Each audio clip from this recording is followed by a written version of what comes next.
अस्सलाम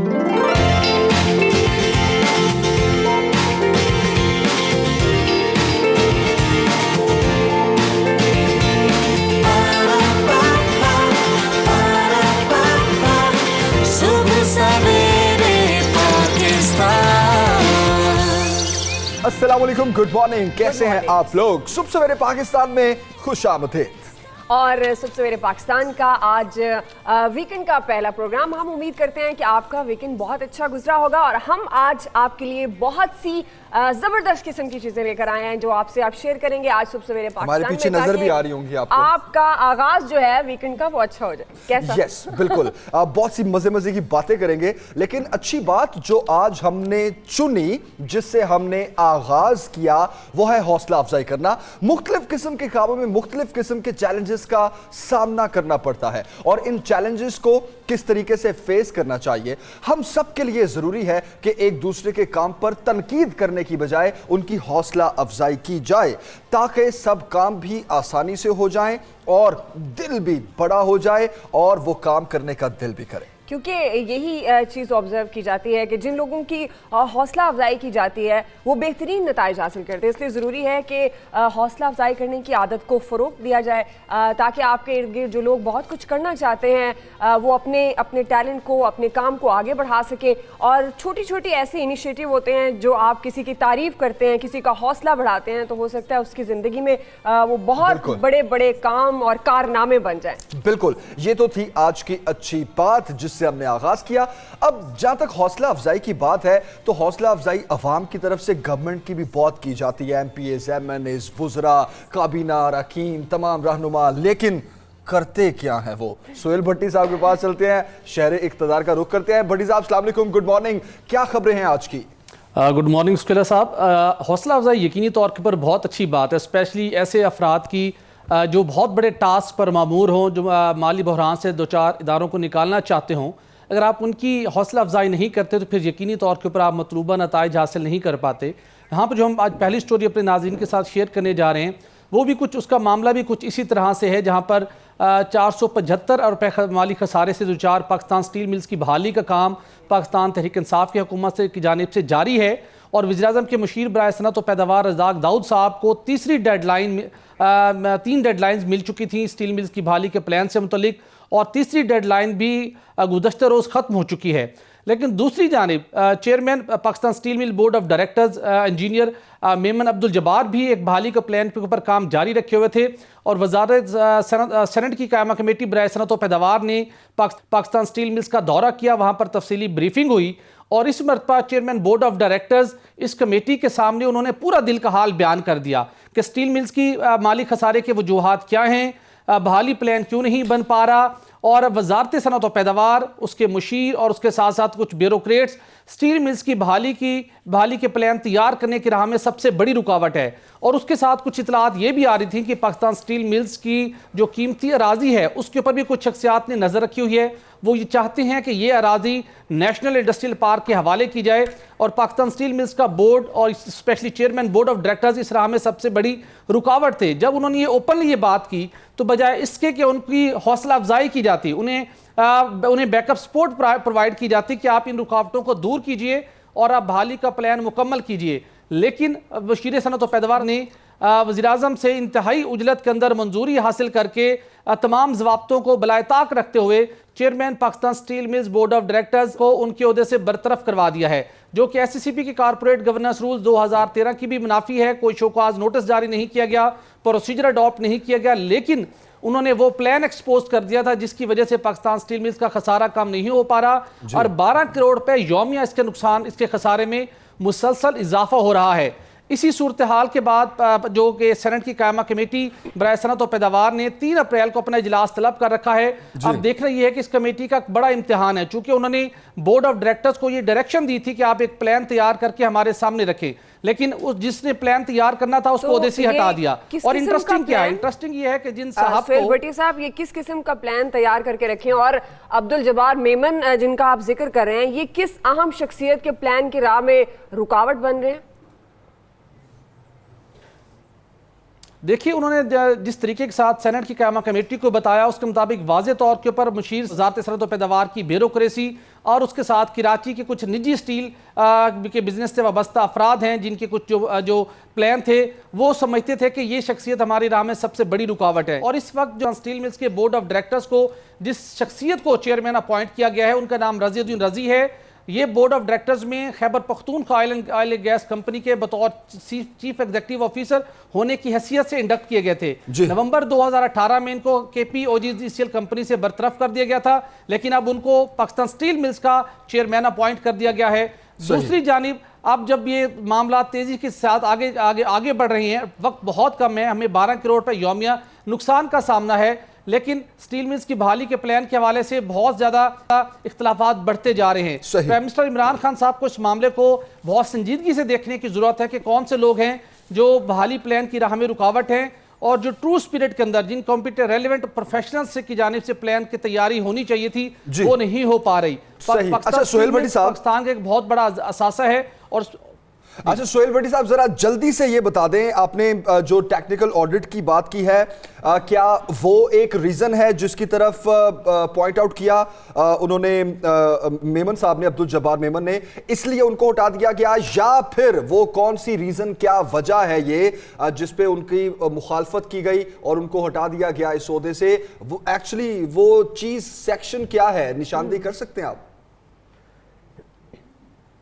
जी exactly, technical audit भी उसके अंदर शामिल है। दूसरा, पाकिस्तान स्टील मिल्स की अराजी मार्केट से कम रेट के ऊपर नेशनल इंडस्ट्रियल पार्क के हवाले ना करना, उसके साथ वजारत सनअत व पैदावार की ब्यूरोक्रेसी और उनके जो मुशीर बराए सनअत व पैदावार हैं उनकी जानिब से जो इसके अंदर मुदाखलत की जाती थी उसकी मुखालफत करना उनको महंगा पड़ा है, जिसके नतीजे में उनको उस ओहदे से हटा दिया गया है।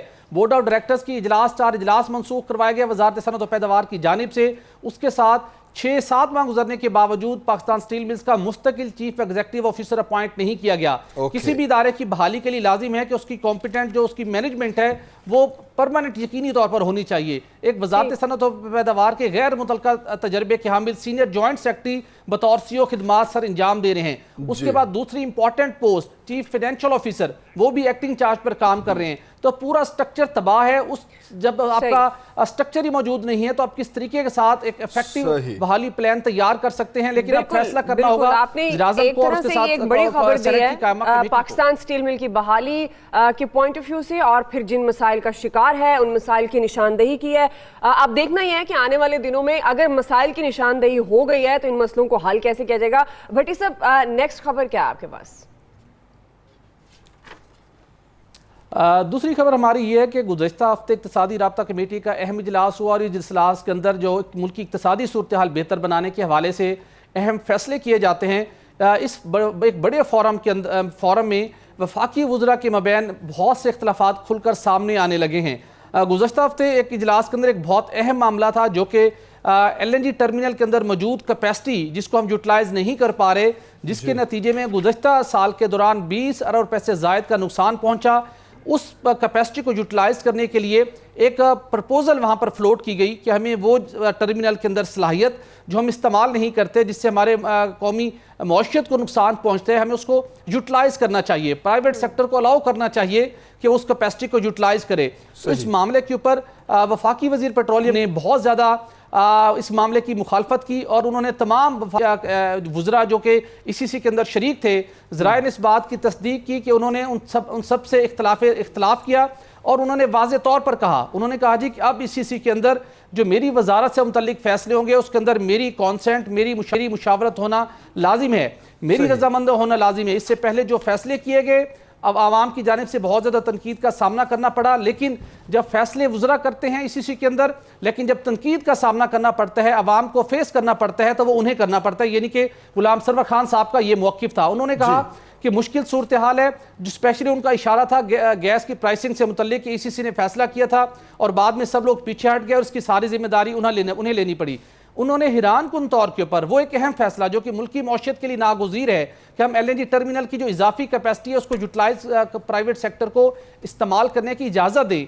उन्होंने कहा कि बिल्कुल इसके हक में नहीं है। पहले वो मजीद इसके ऊपर काम करेंगे और गवर्नमेंट को ही इस कैपेसिटी को यूटिलाइज करना चाहिए। सवाल ये पैदा होता है, जिस तरह आपने सारी सिचुएशन बताई, गुलाम सरवर खान साहब क्या कहते हैं वो भी आपने बताया, लेकिन एक्चुअली अंदरूनी कहानी क्या है? वो कौन से वुज़रा हैं जो कि इन मामलात में मुदाखलत करते हैं? क्या उनको मुदाखलत का हक है या नहीं? अगर करते हैं तो क्यों करते हैं? और गुलाम सरवर खान साहब को और किन किन मुश्किलात का सामना है?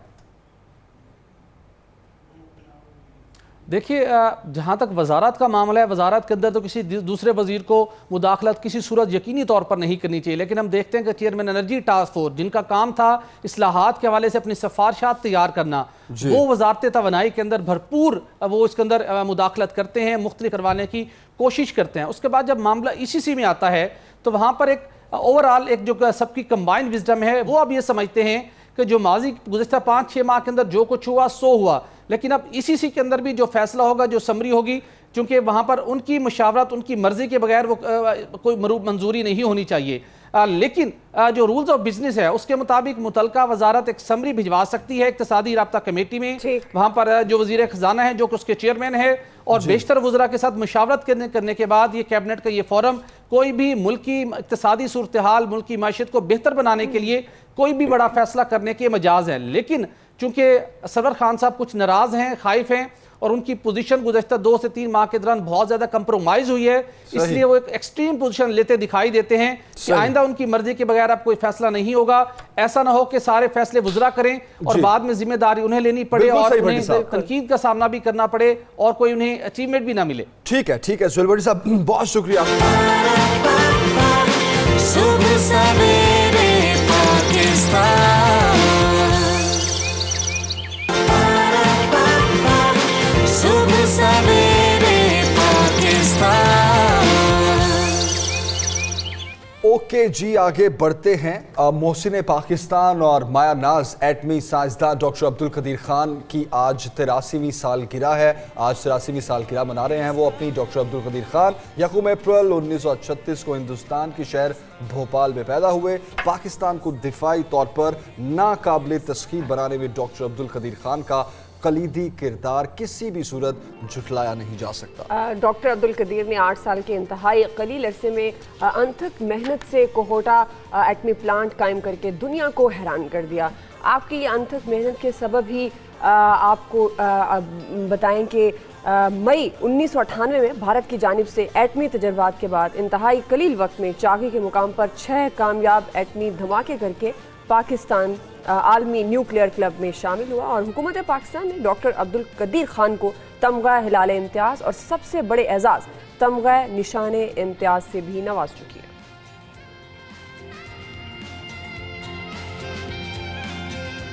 ओके जी, अभी आगे बढ़ते हैं और पाकिस्तान के मशहूर तरीन कौमी नगमों और फिल्मी गीतों के खालिक मस्तूर अनवर साहब को याद करते हैं, क्योंकि 23वीं बरसी आज उनकी मनाई जा रही है। सुबह सवेरे पाकिस्तान में हम जिनकी बर्थडे होती है उसको भी सेलिब्रेट करते हैं, जिनकी बरसी होती है जो हम में नहीं होते हम उनको भी सेलिब्रेट करते हैं, क्योंकि हम बहुत डिफरेंट कंटेंट के साथ आते हैं। मैं बहुत तारीफें करती जाऊंगी, आप ब्रेक लेते हैं। ब्रेक के बाद कुछ ऐसा शेयर करते हैं आपके साथ कि आप तारीफ करेंगे। Okay done. तो हम ब्रेक ले रहे हैं, आपने कहीं नहीं जाना, देखते रहिएगा सुबह सवेरे पाकिस्तान।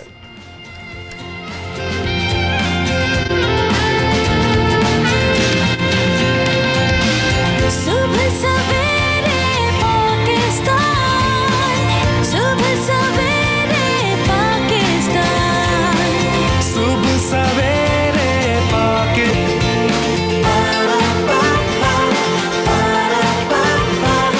सुबह सवेरे पाकिस्तान।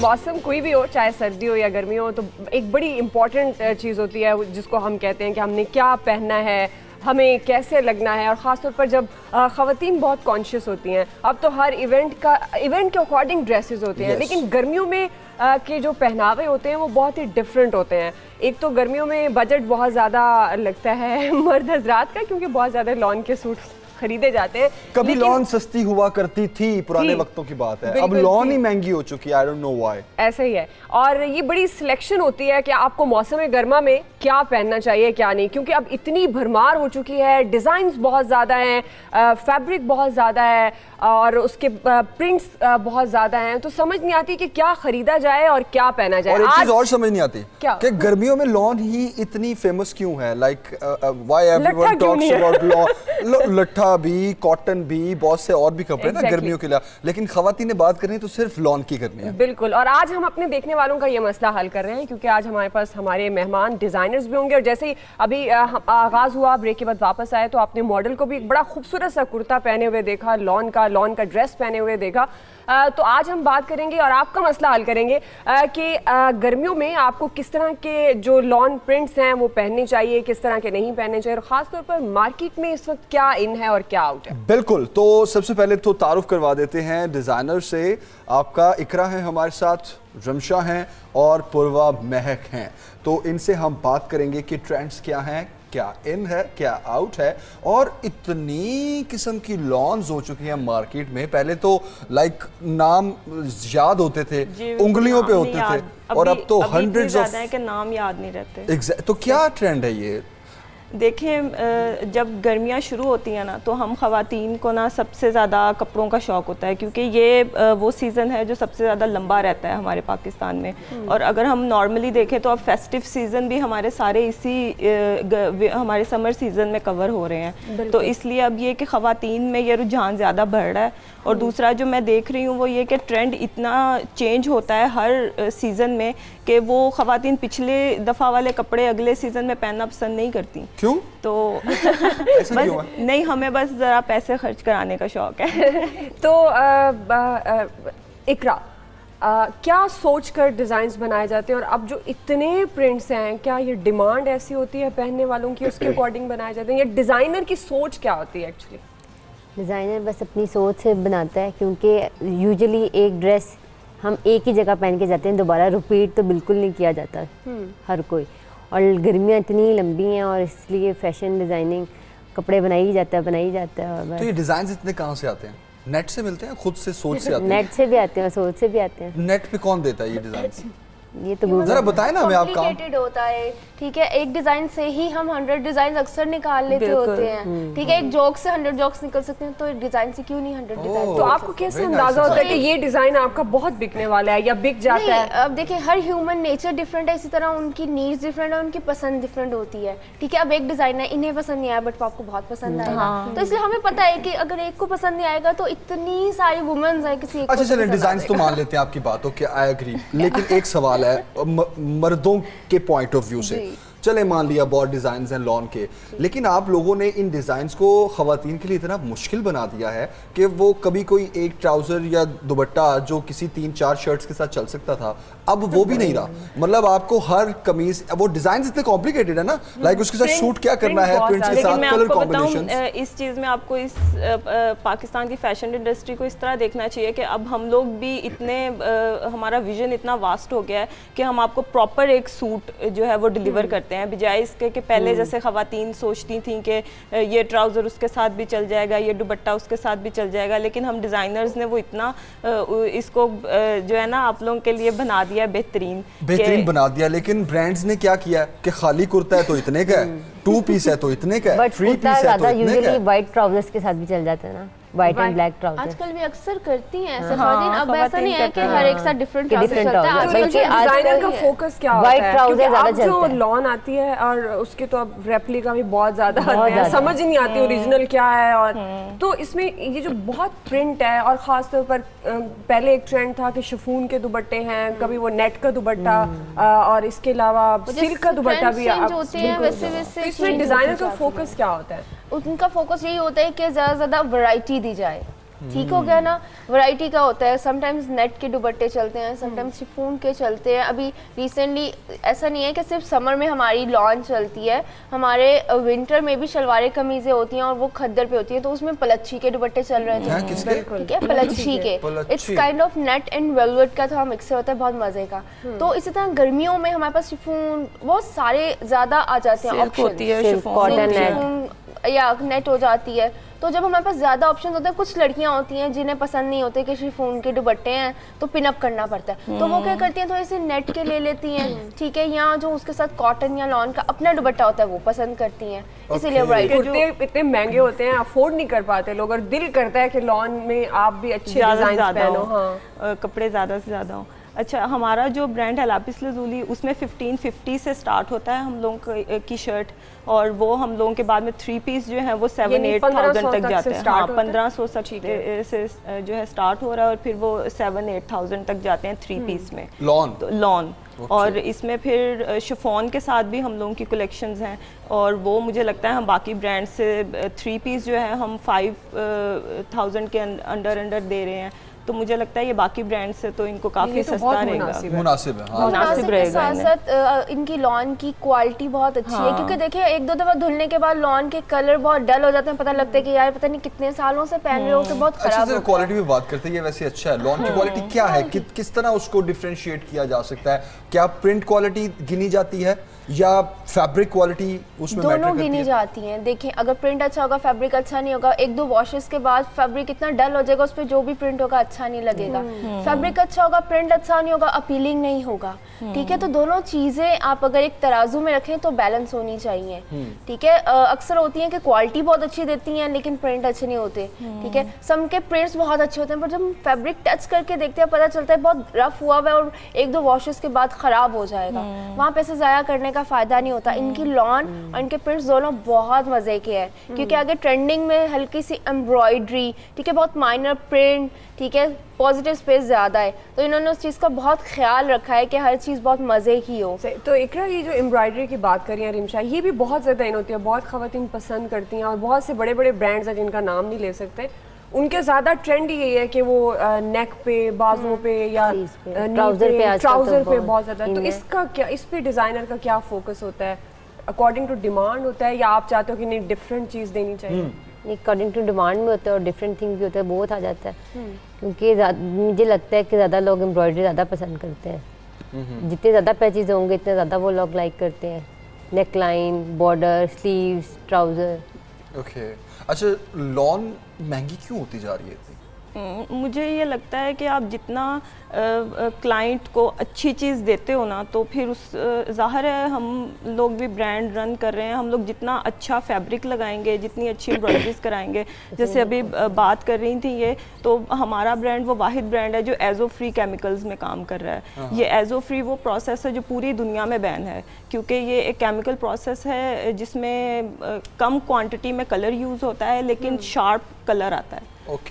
तो लोग ये ऐड कर देते हैं इसके अंदर ताकि कलर कम लगे लेकिन रिजल्ट बहुत अच्छा है। सही। तो लेकिन इस डिस्कशन की स्टार्ट में एक ही पॉइंट था कि खवातीन एक से दूसरी दफा पहनना पसंद नहीं करती, तो कोई ऐसी चीज मुतारिफ कराए ना मार्केट में कि एक दफा वो इतना सस्ता हो कि लाइक एक ही दफा पहने आप और उसके बाद। लेकिन मुझे लगता है कि ड्रेस आगे बहन को भी तो चला जाता होता है। आई थिंक सो हम लड़कियों में ये चीज बहुत है, हम शेयरिंग बहुत करती है, तो वो एक ड्रेस बेशक उन्होंने एक टाइम पहले उनकी पिक्चर्स में आ गया, अभी मेरी पिक्चर्स तो रहती होंगी। नाज़रीन, आइडियाज, यस, इसमें कोई शक नहीं है, लेकिन वो रेपिटेशन ना हो तो दूसरी तरफ भी तो रेपिटेशन हो रही होती है ना। तो हाँ एग्जैक्टली वो हम एक्सचेंज करके क्या किसी ऐसी चीज पे काम हो रहा है पाकिस्तान में लाइक 200-300 में, 400-500 में आपको मैक्सिमम सूट मिले? नहीं, क्योंकि अब जिस तरह से हम हमारी इकोनॉमी देख रहे हैं ना, अभी आप डॉलर का भी रेट देखें, बाकी चीज़ों का देखें। किसका रेट देखें? डॉलर का। तो जिस तरह से आपको फैब्रिक मिलेगा, चीज़ें मिलेंगी, उसके अकॉर्डिंगली ही चीज़ डिज़ाइन होगी। मेरे साथ एक बड़ा धोखा हुआ है। क्या? ऑनलाइन बड़ी खूबसूरत उसकी पिक्चर ड्रेस की, और महंगा भी था, और जब मैंने मंगवाया और वो फिर वापस भी नहीं करते, उनको कॉल हम लोगों की जो है उसकी क्वालिटी बिल्कुल जीरो। लेकिन हम लोगों का ये है कि हमारा एक्सचेंज जो है वो हम लोग ऑफर दे रहे हैं इन लोगों को कि अगर किसी को क्वालिटी में कोई मसला है, जो कि अभी तक हमें कोई कंप्लेन नहीं आई हमारे फैब्रिक की, हमारी एम्ब्रॉयडरीज की, किसी भी चीज़ की, बड़े अच्छे कमेंट्स आते हैं जितने भी हम लोगों ने अभी तक डिलीवर किए हैं हमारे जो है ऑर्डर्स। लेकिन ये कि हम एक्सचेंज ऑफर जो है वो उनको देते हैं कि अगर वो उनको कोई प्रॉब्लम आ रही है, साइज़ भी हम चेंज कर देते हैं, अगर उन्हें कोई ड्रेस में मसला आ रहा है हम उस पर भी उन्हें कहते हैं कि वो कोई और पिक कर सकते हैं। अच्छा, ये जैसे मॉडल ने आपका ड्रेस पहना हुआ है, तो इन्होंने शॉर्ट कुर्ता पहना हुआ है, अभी इस मौसम में अब जो अब स्टार्ट हो गया है, तो इसमें क्या शॉर्ट कुर्ताज का है, आपका अभी जो तो- मेकिंग है वो क्या है, लॉन्ग में है शॉर्ट में? अच्छा, अभी तो इस तरह है जैसे अभी पहले वो बता रही थी कि क्लाइंट की डिमांड होती है, तो हम डिज़ाइनर्स जब काम करते हैं तो हम ऑटोमेटिकली सी बात है कि हम ये देखते हैं कि ख़वातीन में रुझान किस चीज़ का है। अगर अभी मैं ट्रेंड को देखूँ तो दोनों चीज़ें चल रही हैं, शॉर्ट कुर्ताज भी चल रहे हैं, लॉन्ग कुर्ताज भी चल रहे हैं, इसके साथ ट्यूनिक्स बहुत इन है, फ्रॉक्स अब आप देखें वो पेप्लम एकदम स्टाइल से बहुत इन हो गए हैं, पेप्लम बहुत इन है, और शलवारें आजकल बहुत इन है। थोड़ा अर्सा पहले शलवार Belt का ट्रेंड trousers चला उन्होंने गया था, comeback किया है तो अब इन्होंने शलवारों कम ने बैक comeback किया है किया, विद अंगरखा काइंड ऑफ फ्रॉक। तो ये आजकल बहुत इन है। तो हम लोग ये देखते हैं कि हमारी जो ख़वातीन है वो बेस्ड, हमारी क्लाइंटेज क्या बेस्ड है, कि वो कौन सा जो है एज ग्रुप है, फिर हम उसके अकॉर्डिंगली करते हैं। ऑब्वियसली प्रेट में ख़वातीन लड़कियां ज़रा ज़्यादा प्रेट पहनती हैं, तो हम लोग प्रेट में जो है वो मैक्सिमम कोशिश करते हैं कि कट लाइंस में अच्छा जाया जाए, सही। नए ट्रेंड दिए जाएँ। और उसी तरह जो अनस्टिच है उसमें हम फोकस करते हैं हमारी वो ख़वातीन जो 30 अबव हैं। सुबह सवेरे पाकिस्तान,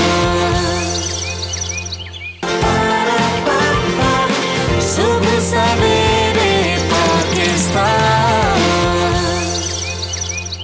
फीमेल की ड्रेसेस में भी Yes. और मेल की जो लॉन कॉटन होती है, तो क्वालिटी, क्योंकि आप खुद भी बात कर रही थी कि एक दफ़ा धोने के बाद कलर फेंट होना शुरू हो जाता है, फैब्रिक ख़राब हो जाता है, तो क्वालिटी कैसे चेक की जाती है कि ये अच्छी क्वालिटी है? सबसे पहले तो होती है देख के पता चलता है उसकी शाइन कैसी है। एक तो होती है फेक शाइन, अगर तो फेक शाइन है इसका मतलब वो प्रोबेबली फेक है, ठीक है, सिंथेटिक है, लॉन सिंथेटिक में नहीं आती है, ठीक है, तो फिर वो लॉन है ही नहीं, वो कोई और फैब्रिक है।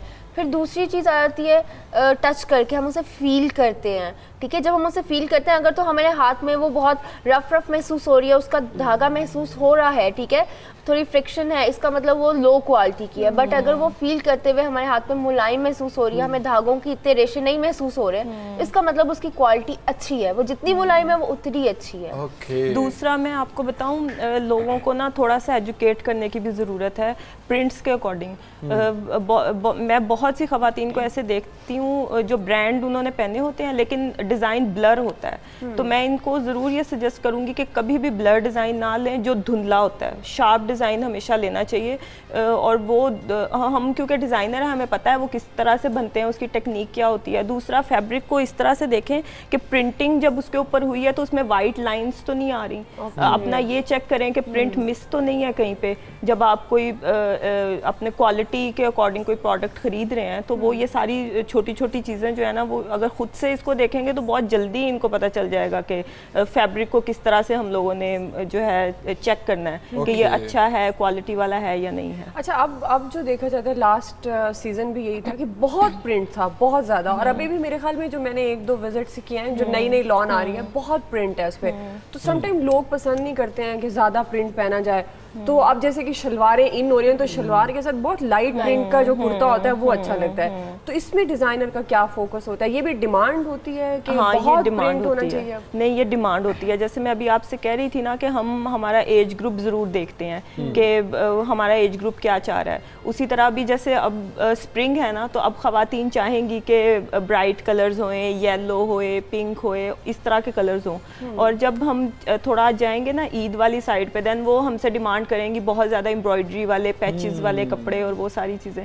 फिर जैसे जैसे समर वाइंड अप हो रहा होएगा, देन पेस्टल टोन्स, क्योंकि उस टाइम पे बहुत गर्मी होती है, तो आप नहीं पहन सकते एम्ब्रॉयडरीज वाले कपड़े, आप नहीं पहन सकते शिफॉन्स और ये सारी चीज़ें। फिर वो कहेंगे प्लेन कुर्ताज हों विद वाइट शलवार, और वो, और आप रेगुलर देखेंगे ख़वातीन को कि उन्होंने मार्केट में चीज़ें पहनी होती बड़ा हैं। इंटरेस्टिंग सा सवाल है कि आप हर सीजन ही फिर डिजाइन तैयार करते रहते हैं। एक कॉलर ले लेते हैं, फिर मैं जवाब देती हूँ। शुमाइला है हमारे शुमाइला साथ। लाहौर से। यस शुमाइला, अस्सलाम वालेकुम, क्या पूछना चाहेंगी? अस्सलाम वालेकुम सलाम। सबसे पहले तो मैं आप लोगों के शो की तारीफ करूंगी। Thank thank you you so much, बहुत शुक्रिया आपका।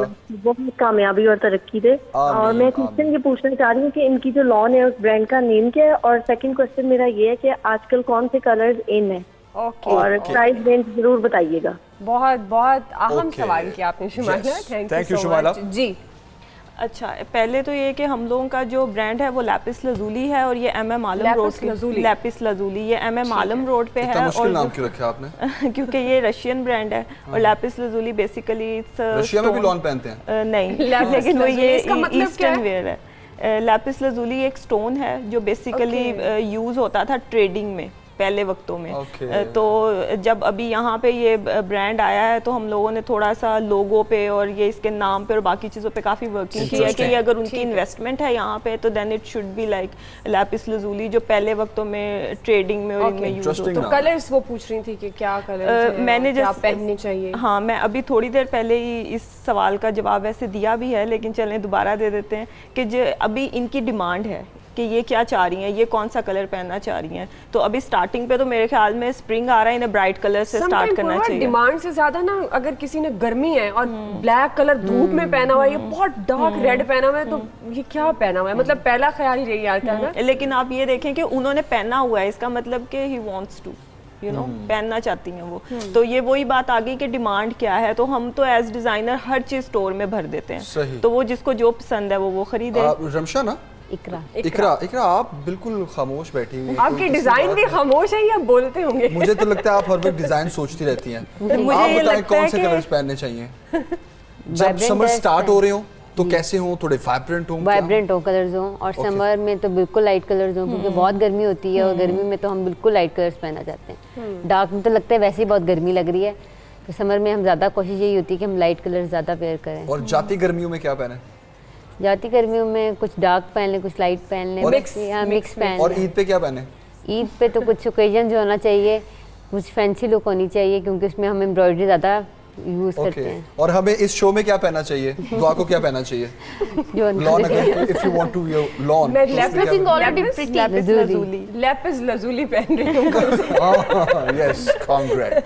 तो रिमशा, लास्ट कमेंट कि अब जैसे कि कलर की बात हो रही है, आपसे भी वही कि हर डिजाइनर की ज़ाहिर सोच डिफरेंट होती है। आप क्या सोचते हैं कि गर्मियों में ओवरऑल कैसे कलर्स होने चाहिए, क्या प्रिंट होना चाहिए, डार्क लाइट? यहाँ पे हम थोड़ी सी कलर थ्योरी पे आ जाते होते हैं एज ए डिजाइनर, ठीक है, क्योंकि जो डार्क कलर्स होते हैं वो बहुत ज़्यादा हीट अप होते हैं, ठीक है। गर्म वार्म कलर्स, कूल कलर्स आते हैं। हमारा एक कलर व्हील होता है, हम उसमें से चूज़ करते हैं। जो वार्म कलर्स होते हैं उसे हम सर्दियों के लिए रखते हैं, जिसमें रेड, ऑरेंज, ठीक है, ये वाले सारे टोन्स आ जाती हैं। उसके बाद ब्लूज की जो टोन्स हैं वो हमारी कूल कलर्स में आती हैं। तो अभी वो पूछ रही थी कि कौन सा कलर इन है, तो blues, purples and I think so ये वाले colours mostly, yellow, like cool colours में से चूज करें। Okay, thank you so much Iqra, Ramsha and Purva Mahak, आप तीनों का बहुत शुक्रिया। बहुत इंटरेस्टिंग बातें आपने की। खवातीन को यकीनन ये बड़ी अच्छी लगी होंगी ये बातें, क्योंकि जो सवाल, यस, मॉडल का नाम जो है ना वो है जी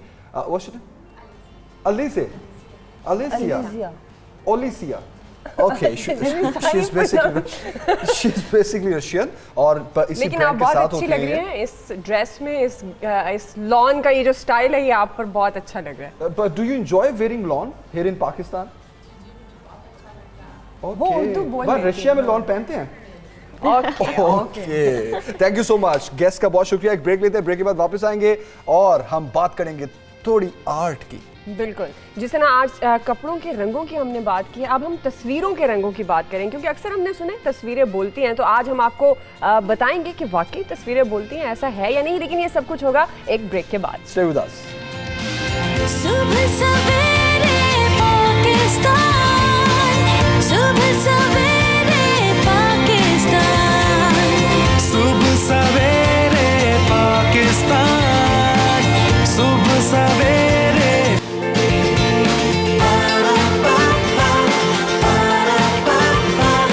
सुबह सवेरे पाकिस्तान। वेलकम बैक जी, सुबह सवेरे पाकिस्तान में अब हम बात करेंगे थोड़ी फन की, आर्ट की। फन खताती या फन मुसव्वरी हो, या फिर इस फन में बहुत सी पेंटिंग्स भी होती हैं। लेट्स सपोज जिस तरह हम बात करते हैं आइडियाज़ की, कैनवस पे कुछ तस्वीरें उतार दी जाती हैं इन आर्टिस्ट की जानिब से, और बहुत सी ऐसी कुछ स्कल्पचर होते हैं, कुछ ऐसी पेंटिंग्स होती हैं, कुछ आर्ट होता है जिसमें ट्रक आर्ट भी होता है। लाइक हम चाह रहे हैं कि इन सारी बातों को आज कवर किया जाए। हमारे साथ बहुत ही इंटरेस्टिंग चीज़ों के साथ बहुत सी इंटरेस्टिंग लोग मौजूद हैं, क्योंकि देखने वाले ये सोचने पर ज़रूर मजबूर हो जाते हैं कि यार हाउ कैसे करते हैं आप लोग ये। तो तारुफ मैं नहीं करवाता, इन सब से बात करते हैं, ये खुद अपना तारुफ करवाएंगे। सबसे पहले स्टार्टिंग फ्रॉम हियर, आपका नाम? मुदस्सिर शबीर। क्या करते हैं आप? मैं टेक्सटाइल डिज़ाइनर हूँ पंजाब यूनिवर्सिटी से। ओके, करते क्या हैं? हम डिज़ाइन करते हैं पहले फर्स्ट पेंटिंग वो डिज़ाइन, जैसे कि आप ले लें कि कोई भी चीज़ स्टार्ट करने से पहले आप उसे पहले कलर्स पैलेट्स कलर व्हील्स बनाते हैं हम, उसके बाद उसे डिज़ाइन करने के बाद कंपोज करते हैं, एलिमेंट्स लेते हैं, मोटिव्स वगैरह, जैसे आप टेक्सटाइल के जैसे ये इन्होंने सूट पहना हुआ है, ठीक है, इस पे जो से मोटिव्स हैं ये पहले हम इसकी कंपोजिशन बनाते हैं, उसके बाद आप उसे डिजिटल में ले जाते हैं। डिजिटल जैसे कि इसका कंपोजिशन हाथ से बनाते हैं? जी हाथ से। ओके। उसके बाद फिर हम उसे फ़ोटोशॉप में ले जाते हैं, फ़ोटोशॉप से जो से डिजिटल प्रिंट्स होते हैं।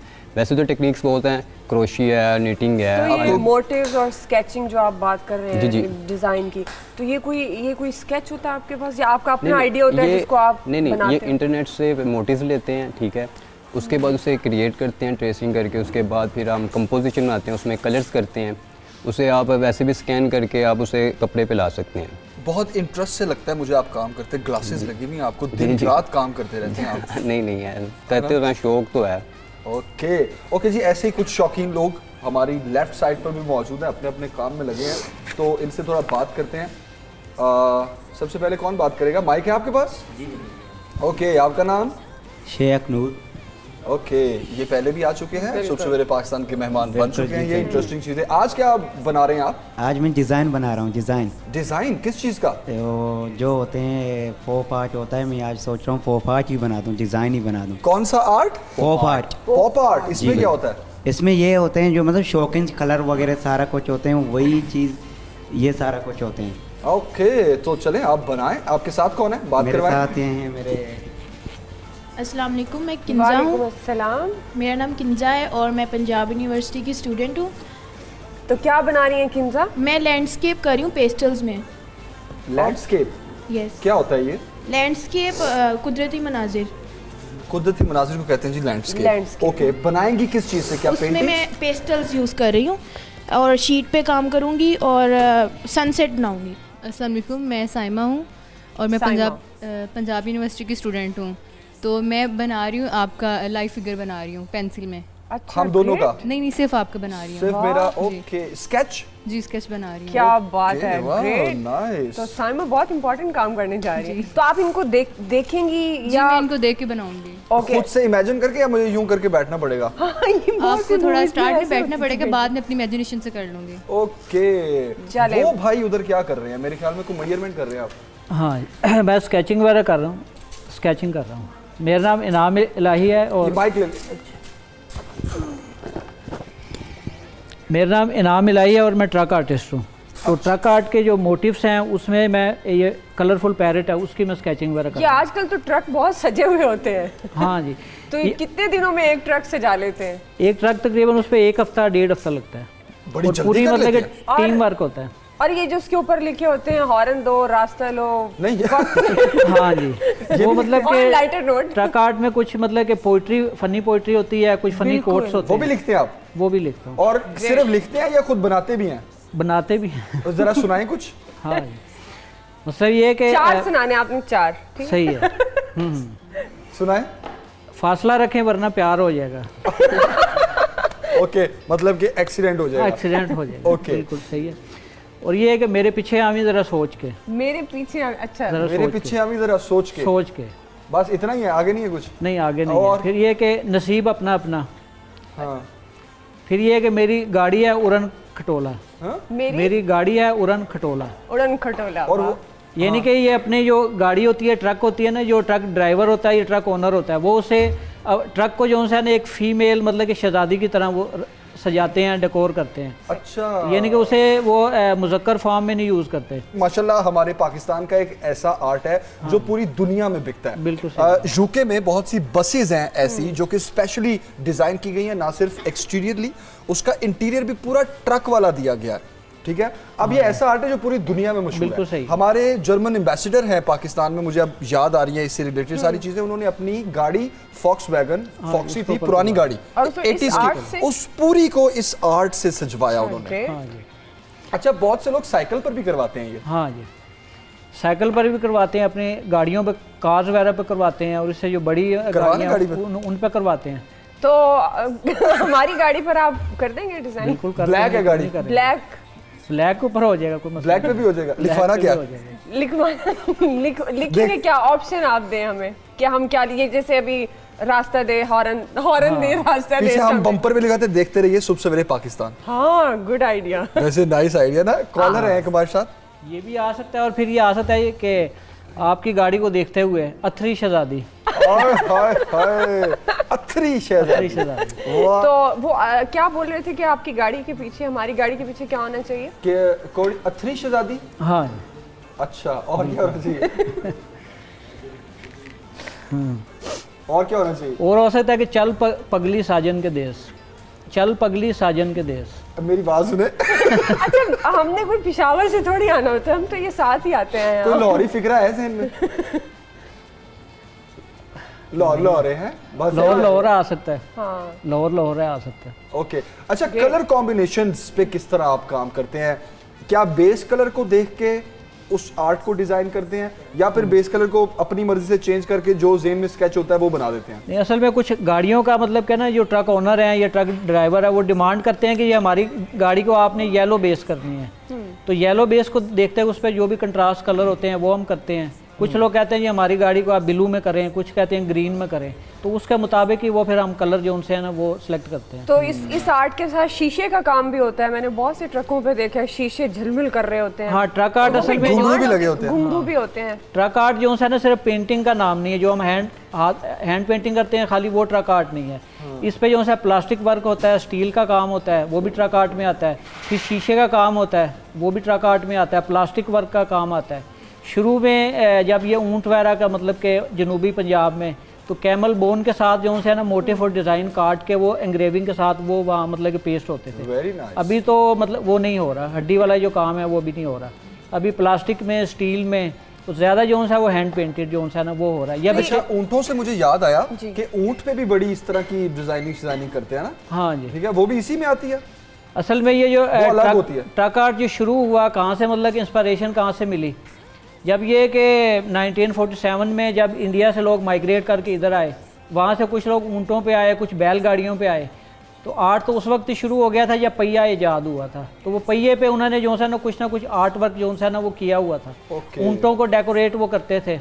फिर ये कि हमारे जो गाँव है उसके अंदर लोग मिट्टी के घरों के अंदर जहाँ को घड़ा वगैरह पड़ा हुआ है, पानी वाली चीज़ है, या वो मिट्टी से उसको लेप करते तो साथ में कुछ एक डिज़ाइन मोटिफ बना देते थे। तो वहाँ से आस्ता आस्ता ऊँट गाड़ियों पे, बैलगाड़ियों पे आया, फिर टांगों पे आया। फिर ये कि हमारी जो लोकल बसेस हैं उन पे ट्रक आया, तो फिर इसी तरह ट्रकों पे लोगों ने काम करवाना शुरू कर दिया। तो असल में इसका ट्रक आर्ट इसका नाम नहीं है, जो लोकल लैंग्वेज में इसका नाम है फूल पत्ती। फूल पत्ती ट्रक का। अभी कोई ट्रक ओनर अगर आता है ट्रक पेंट करवाने के, वो ये नहीं कहता है कि मेरा आप ये ट्रक आर्ट में इसको पेंट करें, वो कहता है इस पे फूल पत्ती कर दें। अच्छा, नाइस। ट्रक आर्ट इसको अंग्रेज़ों ने नाम दिया है। ओके। तो ये कि जब हमारे उस्ताद हैं हैदर अली ना, जो वर्ल्ड फेमस हैं ट्रक आर्ट में ना, वो एक यहाँ से ट्रक पेंट करके बेडफोर्ड अमेरिका लेकर गए थे, तो वहाँ के म्यूजियम में वो खड़ा हुआ है। यस, बिल्कुल। तो इस काम को यहाँ के लोगों ने इतना मतलब कि एक्नॉलेज नहीं किया जितना ये बाहर से प्रमोट। चले आप इस तरह करें, जल्दी से बनाएं। हाँ, ठीक है, जल्दी जल्दी बनाएं जरा। और आप जब बना रहे होंगे फिर भी हम आपके पास आएंगे, जरा पूछेंगे हम थोड़े टेक्निकल सवाल। सुबह सवेरे पाकिस्तान, सुबह सवेरे पाकिस्तान। कैनवस पर एक तस्वीर उतर रही है, क्या है वो? अच्छा, मैंने कहा आप अपनी तस्वीर की बात कर रहे हैं, तो आप क्या कर रहे हैं और अपना नाम बताइएगा और अपना काम बताइएगा। अस्सलाम वालेकुम, मेरा नाम आसिफ हुसैन है। और मैं बहावल नगर के एक सिटी है हरुनाबाद, वहाँ से ताल्लुक़ रखता हूँ। तो ये मैं असल में मैं चूँकि गांव से ताल्लुक़ रखता हूँ, इसलिए मुझे लैंडस्केप वहाँ के जो हैं वो ज़्यादा अच्छे लगते हैं। ये मैंने काम अपने उस्ताद मोहतरम मलिक फयाज साहब से सीखा था। कहाँ? हरुनाबाद में अकेडमी में। अच्छा। वहाँ से और भी स्टूडेंट बहुत से आए हैं, NCA में आए हैं, पंजाब यूनिवर्सिटी में आए हैं। अब मज़ीद सीखने के लिए मैं इधर पंजाब यूनिवर्सिटी में आया हूँ, तो अब चल रहा है काम। ओके, तो अभी क्या बना रहे हैं आप? अभी मैं लैंडस्केप वही बना रहा हूँ, क्योंकि मैंने आपको बताया कि मैं गांव से ताल्लुक़ रखता हूँ, इसलिए तो वो उसी में इंटरेस्ट है जी आपका? तो मुझे वो ज़ुबानी याद है कि कौन कौन सा कैसे कैसे व्यू है। अच्छा, ये जो ज़ुबानी याद वाला सीन है, जी, इसमें विजुलाइज करते हैं आप और उसको फिर कैनवस पे उतार देते हैं। जी। देखने वाला ये कहता है, बहुत आम हम बात करते हैं कि जो तस्वीरें बोलती हैं, और वाकई एक पेंटर जो होता है कैनवस पे एक स्केच जो उतारता है, वाकई उसमें से एक फील आ रही होती है। जी। तो ये तस्वीरें बोलती हैं, कैसे बोलती हैं? ये ऐसे है ना कि अब देखें, अगर हम कोई भी जो आर्ट से ताल्लुक़ रखता है, वो अब ऐसे जो इमेज है वो उसके लिए एक बड़ी अहमियत के हामिल होते हैं। मतलब अगर मैं गांव में हूँ ना, तो मुझे वो जो मंज़र है वो मुझे ही पता है कि ये मंज़र बड़ा अच्छा मेरे लिए है। एक अगर मैं इसको पेंट करूँ तो ये बड़ा मज़ेदार लगेगा। तो इसीलिए तो आइडिया कैसे आता है आपको कि यही मंज़र आपको कैनवस पे उतारना है? क्योंकि ये एक अल्लाह ताला ने ज़मीन पे, ज़ाहिर बात है, बहुत अच्छे मनाज़र बनाए हैं। तो ये इंसान को भी कुछ जो है ना वो फ़न दिया है कि वो उन मंज़र को कैसे देख सकता है या कैसे उसमें से एक क्रिएट कर सकता है, एक इमेज कैसे क्रिएट कर सकता है। तो अच्छा, ये वैसे बहुत खूबसूरत बात की इन्होंने। वाकई ये एक फ़न है, जो इन्होंने देखा वो कोई और नहीं देख रहा, जिस नज़र से लेकिन जब ये कैनवस पे उतारते हैं तो हर शख्स उसको उसी नज़र से देख रहा है जिस नज़र से इन्होंने सोच के बनाया। बड़ी खूबसूरत। अच्छा, एक और मेरे ज़हन में सवाल आ रहा था कि समटाइम जब कोई ऐसे उदास सी पेंटिंग या उदास सा मंजर जो आप बनाते हैं, तो वो कॉन्सेप्ट ये आता है कि अच्छा, ये जो पेंटर है जिसने ये पेंटिंग बनाई है वो बड़ा उदास सा होगा, उसके ज़हन में हर वक्त उदासी झलकती है, इसलिए वो हर मंजर को उदास कर देता है। तो क्या ऐसा है? हाँ जी, बिल्कुल ऐसा है। मूड के हिसाब से पेंटिंग बनती है। अगर मेरा खुशगवार अगर मूड है तो मैं, जारी बात है, मेरे कलर बोलेंगे इस पर, तो मैं वो कलर, अच्छे कलर लगाऊंगा, ठीक है। अगर कुछ ऐसे है, मेरा सीन ये है कि मुझे उदासी है, तो मैं पेंटिंग कुछ ऐसे बनाऊंगा कि मुझे वो मूड को जी वो फीलिंग है, वो देखने वाला बता सके कि इसका मूड कैसा है। ओके, एक कॉलर है हमारे साथ। करेंगे जी। यस, तारिक हैं लाहौर से। अस्सलाम वालेकुम तारिक, क्या कहना चाहेंगे? जी वालेकुम सलाम। एक तो आपका बड़ा अच्छा है ये आज का प्रोग्राम, और इस पर आर्ट के हवाले से आप बात कर रहे हैं। थैंक यू, बहुत और शुक्रिया। इस हवाले से ये बड़ा अच्छा आप कॉन्सेप्ट लेके आए। तो आर्ट के हवाले से बात करूँ, आर्ट तो मुख्तलिफ शोबे में जो पाकिस्तान के अंदर जो आर्टिस्ट होते हैं, चाहे शोबे से हो, मैं basically one man show artist Tariq Jackson बात कर रहा हूँ। मैं world record one man show artist हूँ और पूरी दुनिया में मेरा नाम है। लेकिन हमारे यहाँ जो फनकार किसी भी शोबे के जो एक्स्ट्राऑर्डिनरी एबिलिटी वाले हैं, इनको कोई प्रॉपर ना कोई कंपनी जॉब देती है या कुछ फ्यूचर इनके लिए सिर्फ काम करेंगे तो खाएंगे। तो इसके लिए ऐसे लोग जो इस लेवल पे पहुंच जाएं, जो वर्ल्ड लेवल पे, तो उनको कोई सरपरस्ती नहीं है। ये अजीब निज़ाम है कि आर्टिस्ट को इतना फ्रेश होना चाहिए कि उसको बेसिक उसकी जैसे बड़ी बड़ी मल्टीनेशनल कंपनियां हैं, उनको एजाजी जॉब करनी। ये पाकिस्तान के सफीर होते हैं, जैसे ये भी जब काम कर रहे हैं तो प्रॉपरली इनको सपोर्ट क्यों नहीं होती, ये ऐसे इदारे क्यों नहीं ऐसे इनको सपोर्ट करते? बिल्कुल बिल्कुल तारिक साहब, बहुत शुक्रिया आपका कॉल करने के लिए, और आपके काम को पूरी दुनिया में सराहा जाता है, और यकीनन आपकी कॉल भी बहुत मायने रखती है कि बहुत अच्छा आप लोगों को अकोमोडेट किया जाना चाहिए। आप लोगों के लिए बहुत पर ऐसे इंतजाम होने चाहिए, बिल्कुल होने चाहिए। लेकिन कुछ इदारे हैं ऐसे जो आर्ट से रिलेटेड हैं, जो बहुत सराहते भी हैं, एक स्पेस भी देते हैं, एक कंफर्ट जोन भी देते हैं। लेकिन आपकी बात बिल्कुल ठीक है, हुकूमती सतह पे क्या हो रहा है ये एक सवाल है। तो मुदस्सिर, आपको कितना आपको स्कोप नजर आ रहा है फ्यूचर में जो आप काम कर रहे हो, और कितना महंगा काम है कि बहुत ज्यादा आपका एक्सपेंस टाइम बहुत लग रहा हो और आपको उसका आउटपुट वैसा ना बिल्कुल। और ग्रोथ वाइज पाकिस्तान में क्या ग्रोथ है इसमें? इस फील्ड में बहुत ज़्यादा अवेयरनेस हो गई है, पहले तो लोगों को नहीं पता था, ठीक है। और पाकिस्तानी जो उनसे स्टूडेंट्स हैं, वैसे देखा जाए बच्चे जो उनसे, और वो जब पास आउट होते हैं और उनको ये नहीं बताया जाता कि एक फाइन आर्ट फील्ड भी है, ठीक है, उसके बावजूद वो इंजीनियर या डॉक्टर्स वगैरह इस फील्ड में चले जाते हैं। और अगर जॉब के वाले से देखा जाए तो टेक्सटाइल डिज़ाइनर्स और ग्राफिक डिज़ाइनर्स सब के लिए जॉब्स हैं, और इतनी क्या है कि आप चेंज करते जाएं तो आपको मिलती जाती हैं। अब देखा जाए पेंटर्स और जितने भी डिज़ाइनर्स हैं फ्रीलांस भी काम करते हैं, वेबसाइट्स बनी हुई हैं, उन पे काम मिलता है। ये नहीं है कि आपको जॉब ना मिले, अब पाकिस्तान में बहुत ज़्यादा जॉब्स हैं इसमें। ठीक है, ठीक है, यानी स्कोप है जी, बहुत ज़्यादा स्कोप है इसका। बिल्कुल सही। ठीक है, अभी हम एक ब्रेक लेते हैं, ब्रेक के बाद आएंगे वापस जब हम, तो दो अहम चीज़ें हैं इसी आर्ट से रिलेटेड। नंबर वन कि इसके ज़रिए इलाज भी किया जाता है, कलर्स थेरेपी होती है, पेंटिंग्स के ज़रिए आपके मूड को चेंज करने की थेरेपीज होती हैं, और एक और अहम चीज़ ये के मिलियंस और बिलियंस की कुछ पिक्चर्स और इस तरह की तस्वीरें, पेंटिंग्स नीलाम होती हैं, उनकी बोली लगती है और पाकिस्तान में आर्ट से भरे हैं ये बच्चे, अपने शौक से काम करते हैं। तो पाकिस्तान में रह के इनका स्कोप क्या है, थोड़ी इस पे डिस्कशन करेंगे। लेकिन एक ब्रेक के बाद आप देखते रहिएगा सबसे सवेरे पाकिस्तान।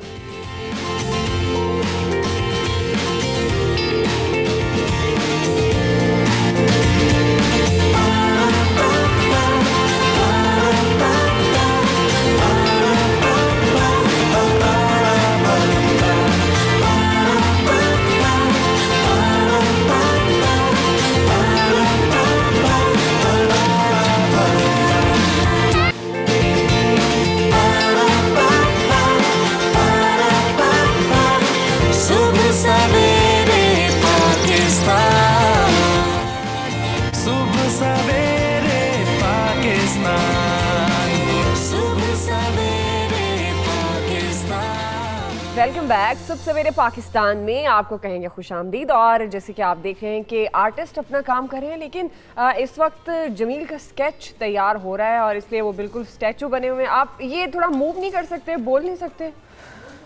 अच्छा बोल सकता हूँ मैं? ओके मुझे लगा शायद बोलना भी नहीं है। तो साइमा, ये जो आप एक इस पेंसिल से एक बहुत आइडिया लेते हैं, इसको क्या बोलते हैं?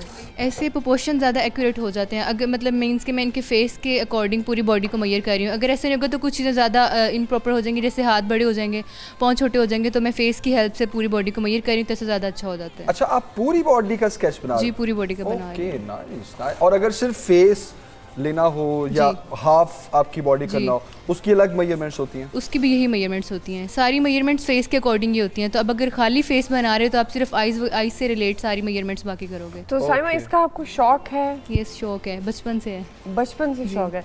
सबसे अच्छा आज तक जो आपने स्केच बनाया हो? पेंट में, मैंने ऑयल पेंट में किया है। ऑयल पेंट में आपने? अच्छा, कभी किसी पुलिस वाले ने बुला लिया और स्केच बनवाना है?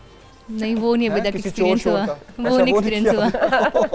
ओके। अच्छा, ये साथ जो बच्ची बना रही है, बड़ा वेरी इंटरेस्टिंग। माइक आप लेंगे? नाम इनका मैं भूल गई। किंजा। किंजा जी।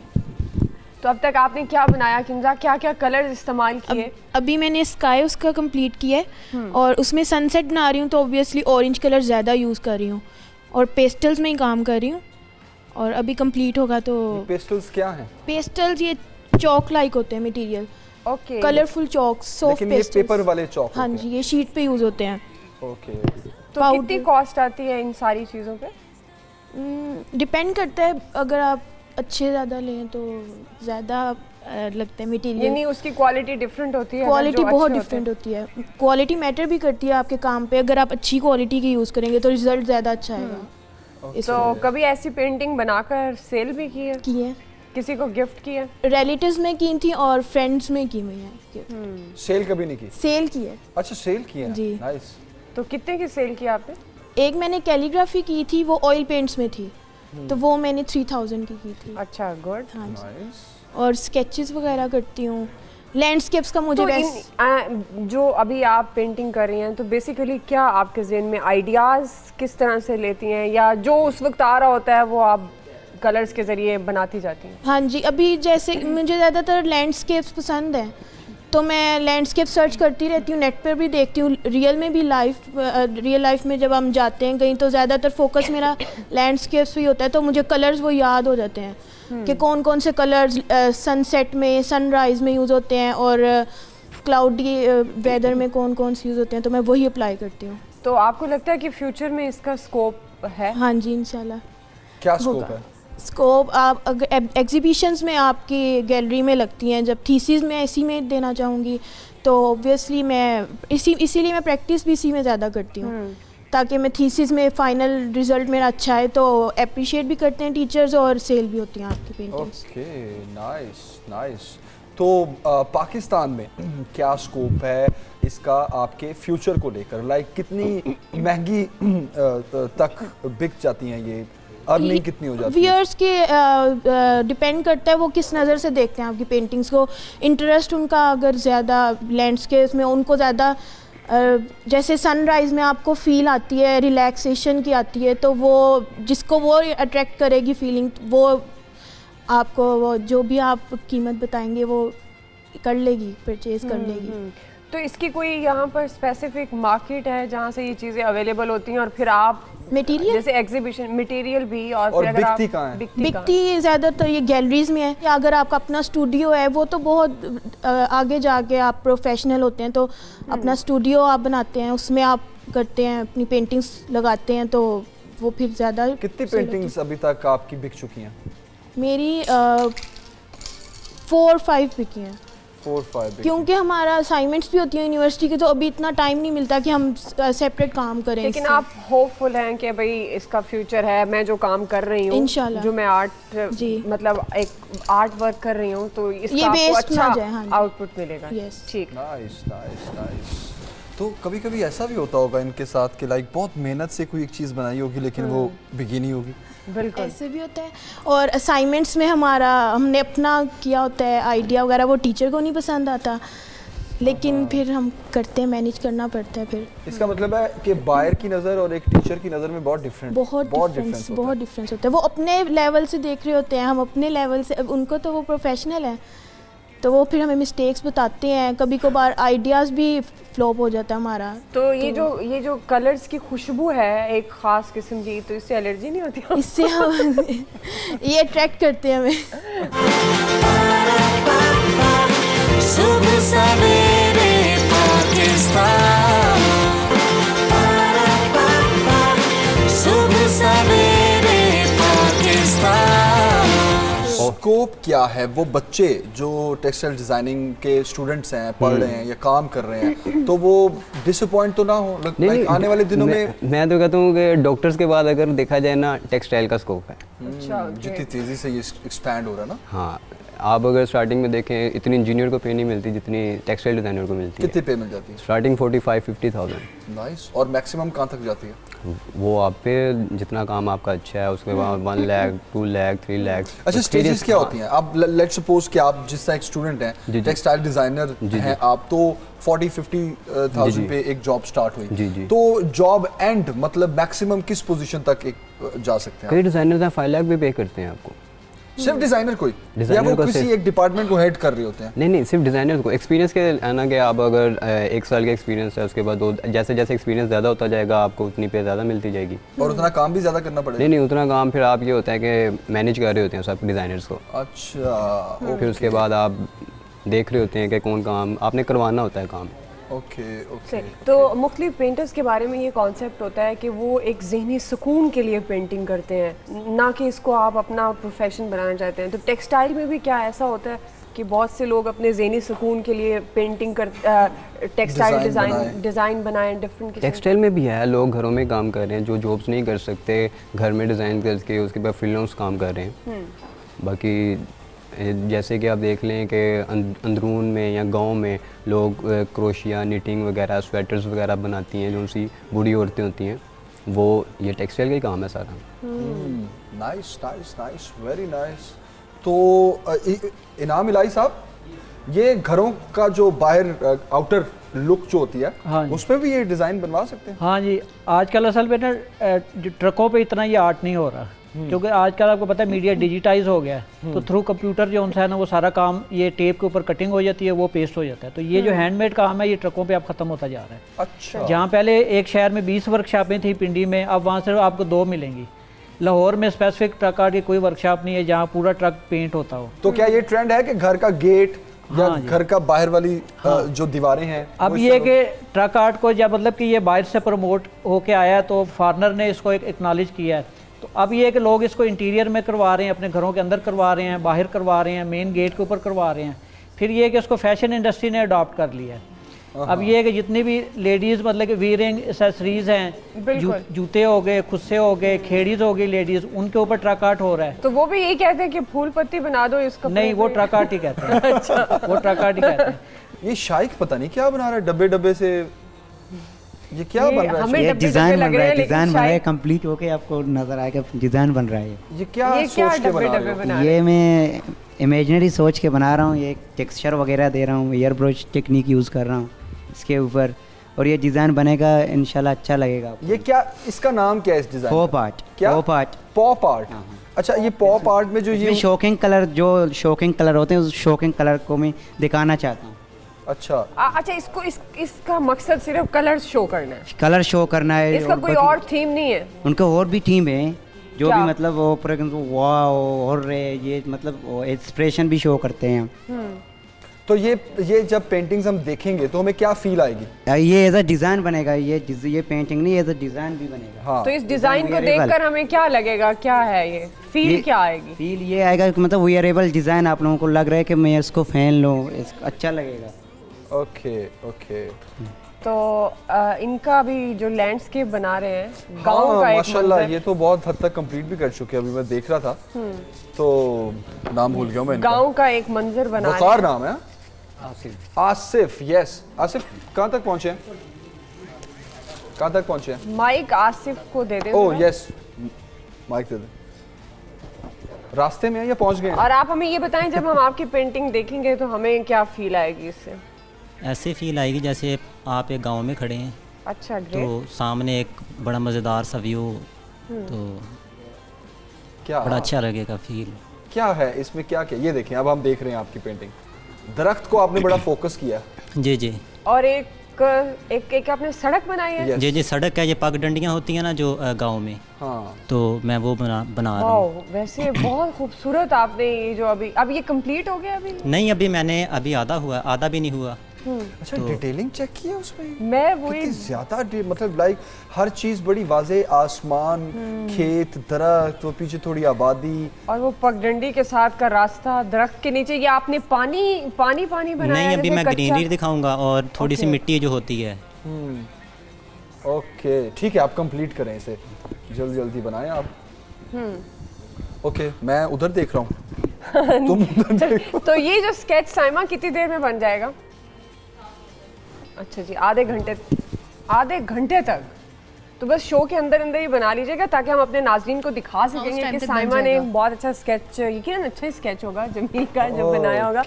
तो मुदस्सिर, बहुत सारे ऐसे सवालात आते हैं और ख़ास तौर पर इस फ़न को लेकर बहुत से पेरेंट्स बड़े कंफ्यूज होते हैं कि वो अपने बच्चों को इस फील्ड में ले जाएं या ना ले जाएं, क्योंकि बज़ाहिर लग रहा होता है कि बड़ी जल्दी इससे अर्निंग नहीं होगी, क्योंकि अगर आप इंजीनियर बन रहे हैं तो वो एक टेक्निकल आपकी फील्ड है, ब्रशेस फाड़ के बैठे हो। अभी जो आपकी क्लास में उससे अंदाज़ा होता है ना कितनी तादाद है आपके स्टूडेंट्स की, तो क्या ये ट्रेंड है या बढ़ रहा है या कम है? नहीं, ये पहले कम था, अब बहुत ज़्यादा बढ़ रहा है। ठीक है, अब तो इंस्टीट्यूट्स ज़्यादा होते जा रहे हैं, उसके बाद काम लोग करते जा रहे हैं, उसके बाद फील्ड बाहर लोग काम कर रहे हैं। तो अब यही है कि ऐसा लोगों को, अपने पेरेंट्स को, अपने बच्चों को कहना चाहिए, इजाज़त देनी चाहिए कि वो इस फील्ड में जाएं। डॉक्टर्स या इंजीनियर्स या ये, इसके अलावा भी ये फील्ड है, इसमें बहुत ज़्यादा स्कोप है, पर उन लोगों को नहीं पता। ठीक है, वो ये कहते हैं, वो पंजाबी में हमें कहते थे कि वेलियां दी फील्ड है। तो इसलिए फिर मैं यही कहूँगा कि उन लोगों को बताया जाए कि ये सारा ये बहुत अच्छा स्कोप है इसका आगे। ठीक है, ये नहीं कि आप मायूस होंगे।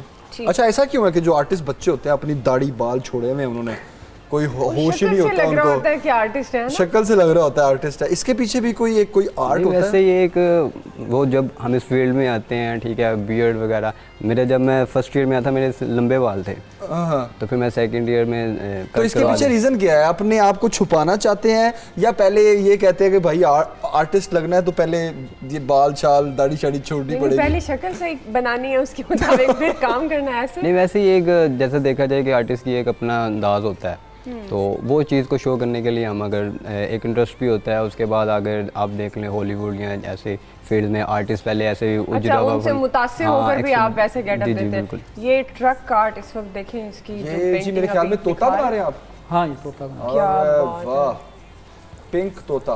पिंक किस इलाके का है ये? इधर पाकिस्तान का तोता है ये। पाकिस्तान का तोता? हाँ, पिंक पी और पाकिस्तान पी।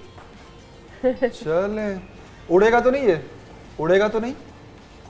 पाकिस्तान के तोते उड़ जाते हैं ना? नहीं, ये फिर पाकिस्तान के अंदर ही फ्लाई करेंगे। अक्सर पाकिस्तान के जो है ना वो तो कुछ वज़रा के भी तोते उड़ जाते हैं जब तल्ख सवालों का सामना करना पड़ता है। लेकिन देखिए कितना खूबसूरत आर्ट है, और ये जो स्टूडेंट्स हैं और डेफिनेट ये अभी से इतना अच्छा काम कर रहे हैं, तो जब ये ज़्यादा प्रोफेशनल हो जाएंगे और इनका काम मज़ीद काम में बेहतरी आएगी तो बहुत सी ऐसी चीज़ें होती हैं जिसमें जैसे कि कॉलर भी हमें कह रहे थे कि हुकूमती सतह पर भी इन लोगों को फैसिलिटेट किया जाना चाहिए कि प्राइवेट काम करने की बजाय अगर ये नीम सरकारी जिसे कहते हैं वो काम कर ले तो इनका बहुत अच्छी जो अर्निंग है, क्योंकि जब आप बहुत ज़्यादा एक्सपेंस कर रहे होते हैं तो आपको उसका आउटपुट भी चाहिए। बिल्कुल बिल्कुल बिल्कुल। और मेरा ख्याल ये है कि ये आर्ट ना सिर्फ कैनवस पे पेंटिंग्स की सूरत में और इस तरह कपड़ों पे, बिल्कुल, जिस तरह से ट्रक्स पे, मुदस्सर घरों में, बता रहे मतलब एवरीवेयर आपकी सराउंडिंग्स में कुछ ना कुछ डिज़ाइन है। हमारे पीछे भी जो आप एक व्यू देख रहे हैं, बिल्कुल ये भी डिज़ाइन है, ये भी एक लाइक आपकी फीलिंग्स इसको देख के बड़ी अच्छी रिफ्रेशिंग। अब तो हम देखा जाए कि जैसे टेक्सटाइल डिज़ाइन है या फैब्रिक है, उसमें हर चीज़ को हर थीम मिलती है हमें काम करने के लिए।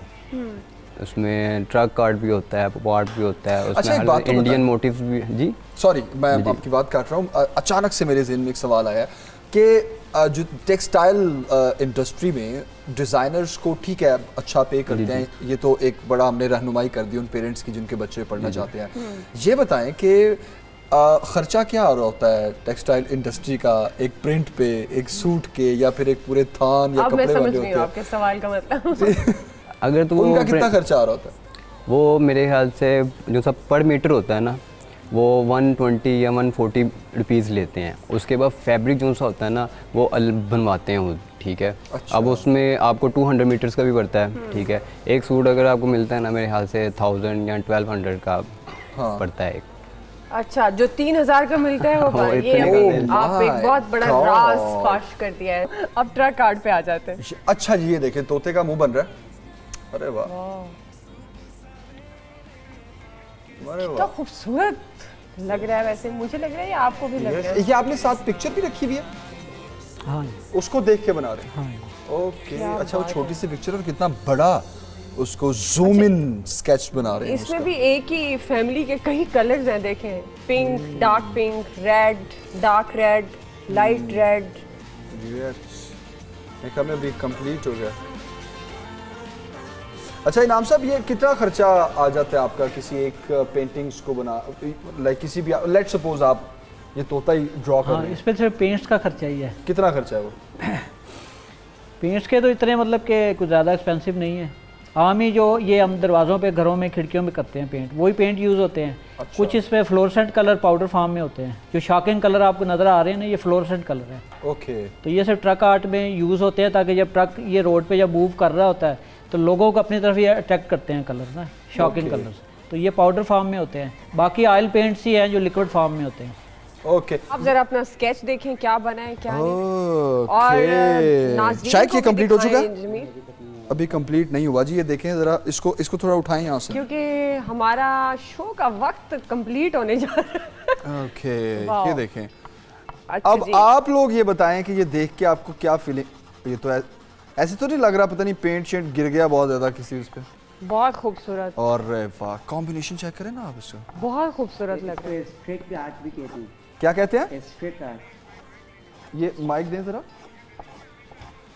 अच्छा, ये हमारा माइक थोड़ा सा इन्होंने ये करवाई ना, वैसे पेंट ये वाले हिस्से को ट्रक काट कर दे। अच्छा, इसको ये आर्ट भी कहते हैं जो समझ में नहीं आए। उस नाम क्या होता है उसका? एब्स्ट्रैक्ट आर्ट कहते हैं। Abstract art. एब्स्ट्रैक्ट? जी हाँ, एब्स्ट्रैक्ट आर्ट है जी। लेकिन बहुत खूबसूरत काम शाइक का, और इसमें कलर्स की जो दिखाया इन्होंने। ये दिखाएंगे आप मुझे जरा, कैम में इसको दिखाते हैं। अरे वाह, वेरी नाइस। ये एक मिनट, ये देखें जी, क्या बात है, खूबसूरत, वेरी नाइस, वेरी नाइस। कितने कलर्स यूज किए हैं इसमें आपने? इसमें मैंने टोटल मेरे पास 24 है, मगर मैंने 5 to 6 कलर्स यूज किए हैं। ओके, खूबसूरत। ये आपने फील बहुत अच्छी दी है आपने। ये वाटरी इफेक्ट है नीचे सनसेट का। ओके, अच्छा जी, मैं जरा अपना स्काई दे लूं। मेरे बालों पे सबसे ज्यादा फोकस है। अरे वाह, ओके जी, ये जरा क्लोज करके दिखाएं जमील का ये स्केच। ये देखिए, वाह जी। अच्छा, जिस तरह आप जिस पोज में बैठे थे उसी तरह से उन्होंने इसको ड्रॉ किया। वाह जी, थोड़ा जूम करें। बहुत खूबसूरत, वेरी नाइस, वेरी नाइस। इसको फ्रेम करवा के रख लेते हैं सेट पे। क्या बात है जी। अच्छा अब उधर तो मैंने दिखाया, मैं जरा खुद देख लूँ मेरा। अरे वाह, वेरी नाइस माशाल्लाह, वेरी नाइस वेरी नाइस। आप इसको कंप्लीट करें। अच्छा जी, पखडंडी बन चुकी है और खेत कौन सा है? ये वाला कौन सा खेत है ये? गंदम का खेत। ये गंदम का है, ये सरसों का है। आना देखा, मुझे पता चल गया। ये देखें येलो येलो। ओके जी, थैंक यू सो मच, बहुत शुक्रिया आप लोगों का। और माशाल्लाह माशाल्लाह आप लोगों का आर्ट, अल्लाह ताला आप लोगों को और इसी तरह बहुत सी सलाहियतें दे और आप लोगों के लिए नेक ख्वाहिशात और तमन्नाएं। थैंक यू सो मच, बहुत शुक्रिया। ख्याल रखिए, अल्लाह हाफिज।